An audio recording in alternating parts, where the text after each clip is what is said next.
2,000 years ago, an Egyptian scholar by the name of Eratosthenes performed an experiment that he claimed proved the Earth to be a sphere.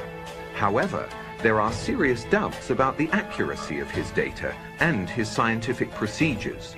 Dr. Leo Ferrari explains.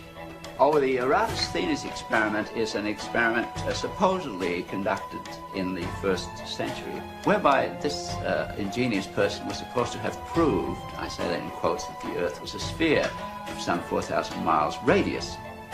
Eratosthenes one day noticed that the sun was directly overhead in Syene, whereas he noticed that on the same day, at the same time, the sun made an angle of 7.2 degrees to the vertical at Alexandria, which was some 530 miles away.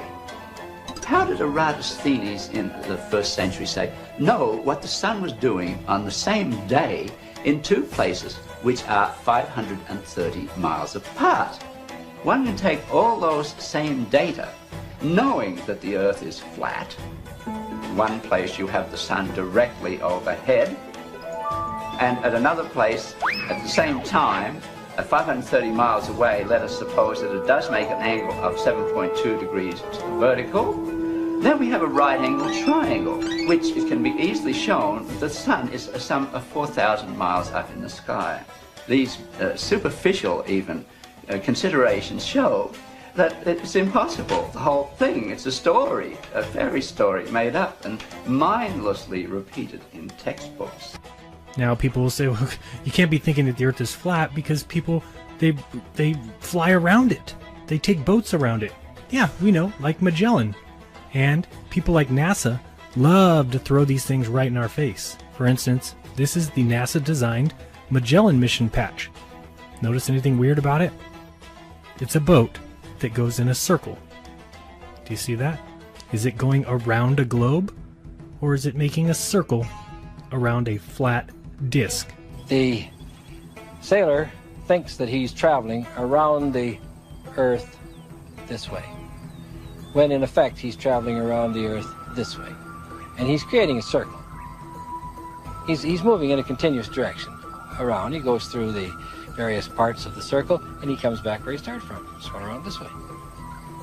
Does running round your neighborhood prove that the neighborhood is round? To say that Earth must be a sphere because other things look like they might be spheres is foolish. There is Earth, what we are on, teeming with life and providing us with what we need to be able to sustain or destroy. To build civilizations on a vast flat surface where large bodies of water are incapable of curving. Earth, where curvature and motion cannot be detected. And then there's other celestial bodies that aren't teeming with life.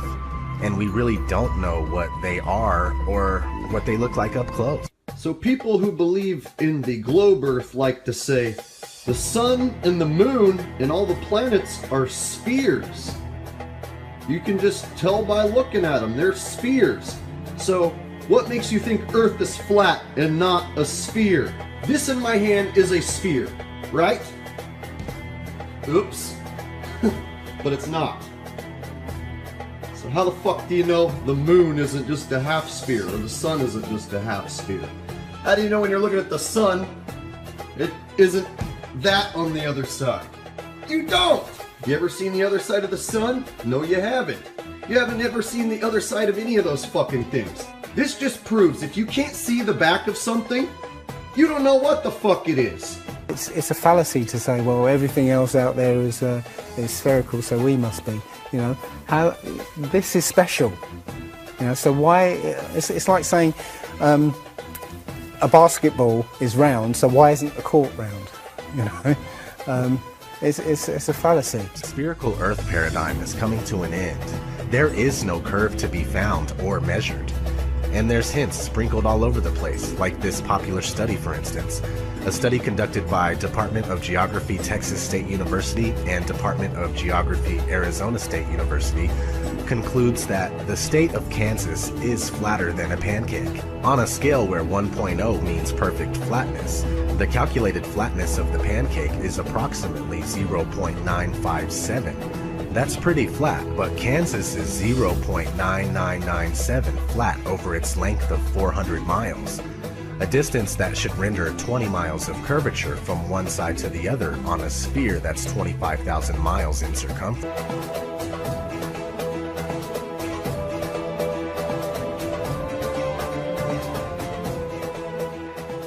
In 2003, researchers did the measurements and found that Kansas is in fact literally flatter than a pancake.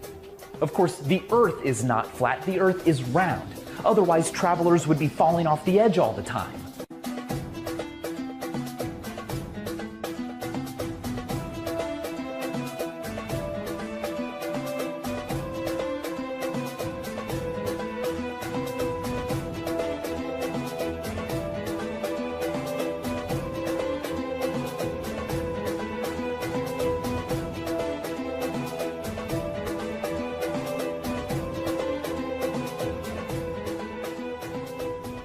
Perspective of living on a globe is preposterous, it's ridiculous, it's hilarious.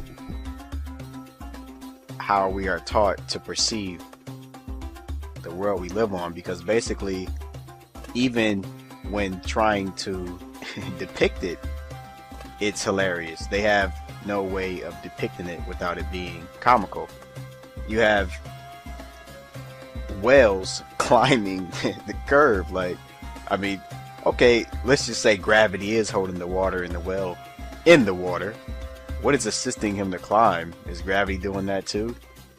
This is the universe. And complete universe. Yes, this system is Is everything. Everything that NASA has put out is CGI, is fake. We don't have a picture of our Earth, except for the nice composite fake images NASA gives you to make sure you keep believing you're in a ball and keep arguing on their behalf, keep fighting for them, keep telling people we went to the moon, simply because you can't let your mind think of the possibility that someone lied to you. The government lied to you. They can't lie. They're my government. Believe me, it's hard for all of us. That's crazy. The government doesn't lie to people. We don't have time for a meeting of the Flat Earth Society. You went up on top of your house and saw the curvature. You went on a plane and saw the curvature. No, you didn't. There is no curvature. Go try and fucking measure it. You have to measure it on water, okay? Try and measure it on a long canal. Try and measure it on sea. Use a laser level. Take a really, really long piece of rope. Do whatever you gotta do to try to measure this supposed curvature and film it. And then post it. And if your curvature is real, well then all us flat earthers will look stupid, huh? So show me your homegrown experiments, because our homegrown experiments, like the Bedford level experiment, they show a flat earth every single time. There is no curvature. You know how I know? I tried to debunk the flat earth and I failed. That's how most of us get started. We try to debunk the flat earth and we fail. The Felix Baumgartner Red Bull Dive outside camera shows the same amount of curvature of Earth from surface level to jump height, proving it to be a deceiving fish-eyed wide-angle lens, while the inside regular camera shows a perfectly flat horizon eye level at 128,000 feet, which is only consistent with a flat plane. Some people claim to have seen the curvature of the Earth out their airplane windows. The glass used in all commercial airplanes, however, is curved to remain flush with the fuselage. This creates a slight effect mixed with the confirmation bias people mistake for being the alleged curvature of the Earth. In actuality, the fact that you see the horizon at eye level at 35,000 feet out both port and starboard windows proves the Earth is flat. We know intuitively if we stand on a beach with a panoramic view that the sea is flat. It's flat at sea level, it's flat from the top of Mount Everest, it's flat from over 20 miles high. From Anchorage, Alaska, on a clear day, at an elevation of 102 feet, Mount Foraker can be seen by the naked eye. At 120 miles away, the summit should be leaning away from the observer and hidden by 7,719 feet of ball earth, when in reality the entire mountain, from base to summit, can be seen standing upright. Another example from Anchorage, Alaska is Mount McKinley. At 130 miles away on the ball earth, the 20,320 foot summit should be leaning away from the observer, and almost half covered by 9,220 feet of curved earth. But just like Mount Foraker, Mount McKinley is always seen standing straight up and visible from base to summit. Also from Genoa, the island of Corsica can often be seen at 99 miles away. On the ball Earth, Corsica should be hidden behind 5,245 feet, almost a mile of curvature. A third instance from Genoa is the island of Capraia. At 102 miles away, on the ball Earth, Capraia should be hidden behind 5,605 feet. That's over a mile of curvature. And here's the furthest one I've found so far. This is my record so far. I'm sure it'll keep on growing. This is the Reunion Island from the Isle of Mauritius. It's 149 miles away. It's a long, long, long way away. And once again, we can see the peak, but we can also see most of the West End. This is quite clearly a very, very good observational day. Very clear, very calm. The highest peak on Reunion Island is 3,072 metres tall. It's just under 2 miles. 149 miles away, everything should be behind 2.8 miles of curvature. Should have curved way, way away. And again, it's not just the tops we can see much more, we can see a lot more.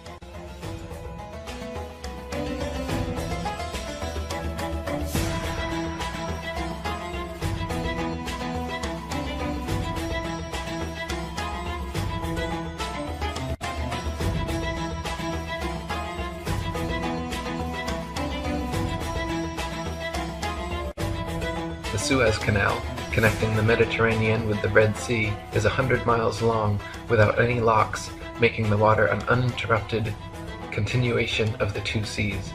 When constructed, the Earth's supposed curvature was not taken into account. It was dug along a horizontal datum line, 26 feet below sea level, passing through several lakes from one sea to the other, with the datum line and the water's surface running perfectly parallel over the 100 miles. Surveyors, engineers, and architects are never required to factor the supposed curvature of the Earth into their projects.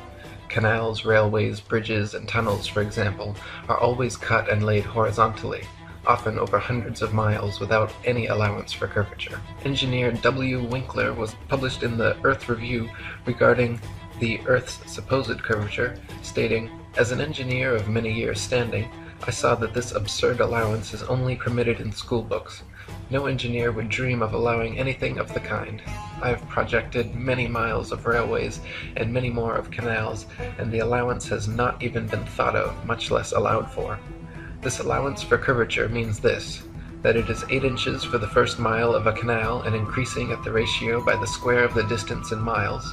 Thus a small navigable canal for boats, say 30 miles long, will have, by the above rule, an allowance for curvature of 600 feet. Think of that, and then please credit engineers as not being quite such fools. Nothing of the sort is allowed."